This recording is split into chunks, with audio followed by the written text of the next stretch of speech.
नीति वचन अगर 10 वचन 22 पढ़े तो बाइबल कहता है कि जो मैं धन दूंगा तुझे उसमें दुख नहीं मिलाएगा। बातों को समझ रहे हैं क्या? परमेश्वर जो आपको धन देता है उसमें वो कदापि दुख नहीं मिलाता, वो आशीष, आनंद और शांति उसमें रहता है। आमीन। अब आपका जब संबंध आत्मिकता की दुनिया से हो गया है तो इस आत्मिकता को हमें सॉर्ट नहीं करना है लाभ पाने के लिए। हमारे साथ बोलिए, इस आत्मिकता को छोटा नहीं बनाना है, सीमित नहीं करना है, लिमिट नहीं करना है। कुछ लोग होते हैं ना, ओ जी, जैसे कि समौन नाम का जादूगर था प्रेरितों के काम में, और जब वो फिलिप्पुस को बड़े चमत्कार करते हुए देखता, अंधों को आंखें देखते, लंगड़े को चलने की शक्ति देता, बीमारों को चंगा करने की सामर्थ्य को जब वो देखा, वो जादूगर था, बहुत बड़ा जादूगर था, वो बोला कि हाँ ये कैसे हो सकता है, ये तो यीशु मसीह का नाम लेता है ये हो जाता है। तो उसने क्या किया, वो प्रभावित हुआ बहुत ज्यादा। परमेश्वर उस फिलिप्पुस से बहुत ज्यादा प्रभावित होकर के बोला मैं भी आज से विश्वास करता हूं, मैं भी यीशु मसीह पर विश्वास करता हूं, और वो भी बपतिस्मा लेकर आगे बढ़ गया।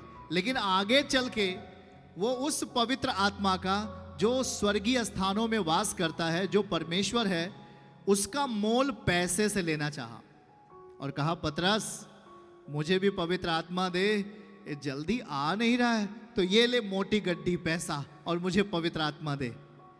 पतरस कहता है तेरी जुबान कट क्यों नहीं गई, तू ऐसा क्यों बोल रहा है, तेरी जुबान कट क्यों नहीं गई, बोल तू रहा है, डर मुझे लग रहा है कि आज ही क्यों ना तू मर जाए, आज ही हो सकता है तू मर जाए।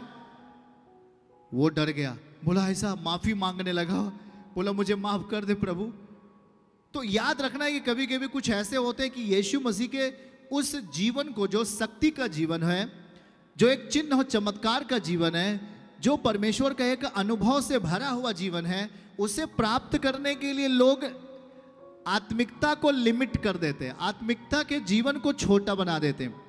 कोई 1 साल से आ रहा है, उदाहरण के लिए उसने विश्वास किया, यीशु के नाम में पापों के मन फिराव का बपतिस्मा लिया, प्रभु भोज के साथ चलता है, मीटिंग अटेंड करता है, अपने व्यवसाय में, अपने कामों में प्रभु का हिस्सा बनाता है, वो कदापि प्रभु को अलग नहीं करता है, किसी भी रीत से अलग नहीं करता है।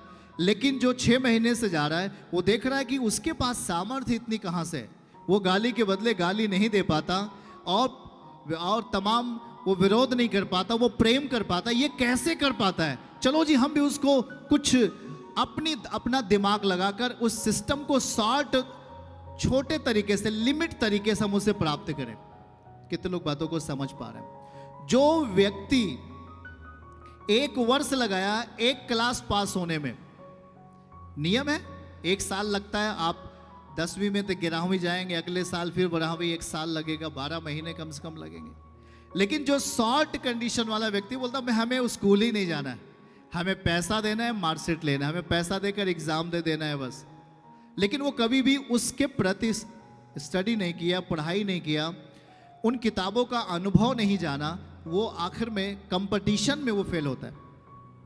जरा ध्यान दिए, कुछ लोग ऐसे भी आत्मिकता में होते हैं कि अपनी आत्मिक जिंदगी को शॉर्ट बनाने का, शॉर्ट तरीके से उन चीजों को प्राप्त करने का प्रयास करते हैं।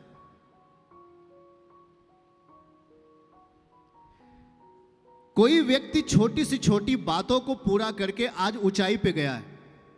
कोई व्यक्ति है जो विश्वास किया है, आज्ञाकारिता में जिया है, उसके लिए उसने बहुत कष्ट उठाए, बहुत उसने अपनी जिंदगी में तमाम तरीके का आंसू आया उनकी जिंदगी में, उन रास्ते से होकर गुजरते हुए, एक अनुभव को साथ लेते हुए आज एक ऊंचे स्थान पे चला गया।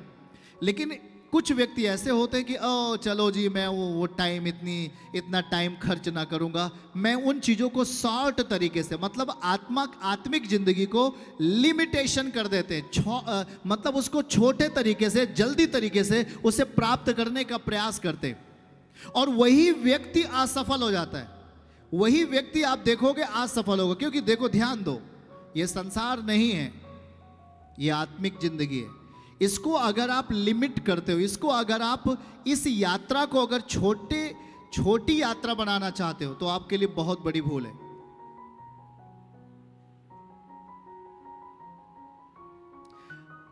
आप में से बहुत सारे लोग हमें देखते हैं, जो इधर आते, मैं उनसे कह रहा हूं, ओ जी मैं भी ऐसा कर सकूं करके, मुझे भी ऐसा करना चाहिए। ओ जी देखो आराम से कुर्सी पे बैठ के हाँ प्रचार कर रहे जी, ये तो उनके लिए बड़ा अच्छा है जी। ओहो पैजामा कुर्ता आकर पहन के बैठ गए जी, हाँ ये तो बहुत अच्छा काम है जी, मैं भी ऐसा करूंगा जी। लेकिन लेकिन लेकिन लेकिन लेकिन आप हमारी पुरानी चीजों को अगर उठाकर देखोगे तो आज ही यीशु मसीह को छोड़ के भाग जाओगे। सुन रहे हैं कि नहीं? अगर आप उन अनुभव से प्रभु आपको आपका जो एक यात्रा है, उस यात्रा को अगर आप सोचते हो इधर से होकर जाओ और जल्दी प्राप्त कर लो, प्रभु कहता है सीधे जाना है। अरे प्रभु सीधे जाने की बजाय थोड़ा से उस पार से होकर हम जंगल से होकर जाएंगे और जल्दी से पहुंच जाएंगे। मतलब आपने अपने आत्मिकता को शॉर्ट बना दिया। मतलब सोचा ये कि हम वहां तक पहुंचे, आपने 6 साल लगा दिया, चलो हम इसे 3 साल में ही पूरा कर लेते हैं, तो आप अनुभवहीन व्यक्ति बन जाते हो। आपकी लाइफ में मसीह को जानना और समझना बहुत दूर हो जाता है, आपकी पहुंच से काफी दूर होता है। तो जब आप अनुभवहीन होते, क्योंकि आपने सही यात्रा परमेश्वर की मर्जी में नहीं पूरी की। अब आपको एक कह दिया जाए, आपकी जिंदगी में जब कोई सताव आता है, आपकी जिंदगी में जब कोई निर्बलता आपके घर में एंटर करती है, आपके घर में कोई निंदा जब जाती है, आप अपने आप को कहां तक रख पाते हो प्रभु में? एक छोटी सी आजमाइश आपके लिए होती, आप भड़क जाते हो, ओ जी मैं मसीह में जाता हूं, फिर भी ये मेरी मम्मी को क्या हो गया, मेरे पापा को क्या हो गया, मुझे क्या हो गया, नहीं जाऊंगा।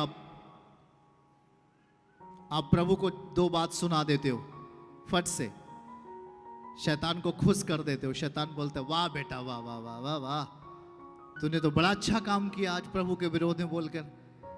लेकिन आप थोड़ा भी ये नहीं सोचा, क्या मैं प्रभु की इच्छा को पूरा कर रहा हूं? अगर हम पर निंदा आई है, अगर हम पर किसी प्रकार की लज्जा आई है, तो कहीं न कहीं ये हमारी भूल है, कहीं न कहीं ये हमारी मर्जी है, कहीं न कहीं ये हमारी इच्छा है। और जब आपकी इच्छा है, ये आपकी मर्जी है, तो आप परमेश्वर को दोषी क्यों ठहराते हो? आप लज्जा को कहोगे आ गले लग जा, लज्जा आपसे प्यार करेगी क्या? लज्जा आपको बलवान बनाएगी क्या?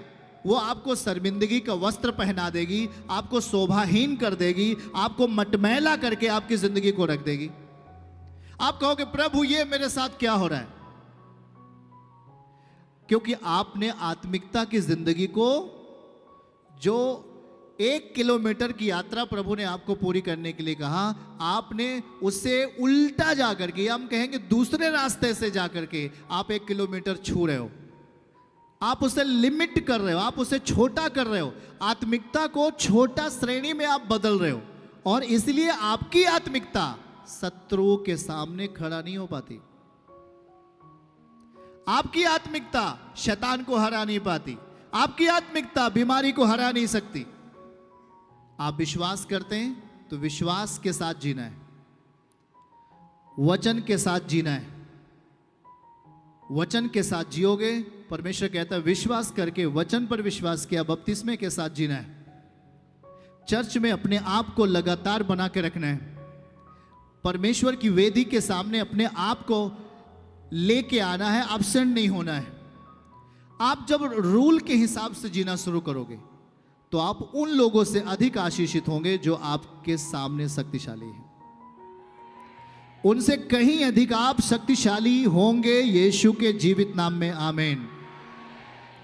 जरा सोच के देखिए, जिस आत्मिकता के बल से बीमारियां जाती हैं, दुष्ट आत्माएं पीड़ा में पड़ जाती हैं। जरा ध्यान से सुनो, जिस आत्मिकता के बल से बीमारियां क्या होती हैं, चली जाती हैं, दुष्ट आत्माएं पीड़ा में पड़कर तड़पती हैं और निकल जाती हैं, उस आत्मिकता के अनुभव को अपनी जिंदगी में अनुभवहीन मत बनाओ। आप अगर यीशु मसीह कहता है आपको 1 किलोमीटर जाना है, सीधे जाना है, तो आप उसे शॉर्ट रास्ते से, जंगल के रास्ते से, उबड़ खाबड़ के रास्ते से आप वहां पहुंचने का प्रयास मत करो। कितने लोग बातों को समझ रहे हैं? आपको वचन से ही जीना है, आपको वचन के अनुसार जीना पड़ेगा। आप अगर सोचो कि नहीं नहीं नहीं जी, मुझे जल्दी वहां आगे जाकर के कुछ अलग बन जाना है, मुझे 1 महीने में पास्टर बन जाना है, 1 महीने में मुझे बड़ा बिजनेसमैन बन जाना है, पर आपने उस बिजनेसमैन की नहीं सुना कि किस तरीके से वो आया, फुटपाथ पे सोया, किसी कंपनी में काम किया, वहां वो मार खाया, वहां पर उसको लज्जा सहनी पड़ी, पर वो अपने लक्ष्य पर बना रहा और आज एक बड़ा बिजनेसमैन है। चर्च की सभी प्रार्थनाओं को और परमेश्वर के दास के द्वारा टीचिंग सुनने के लिए और अपडेट्स को जानने के लिए हमारे इस चैनल को सब्सक्राइब करें और साथ में बेल आइकन को जरूर दबाएं ताकि जब भी लाइव प्रार्थना हो तो सबसे पहले आप देख सकें।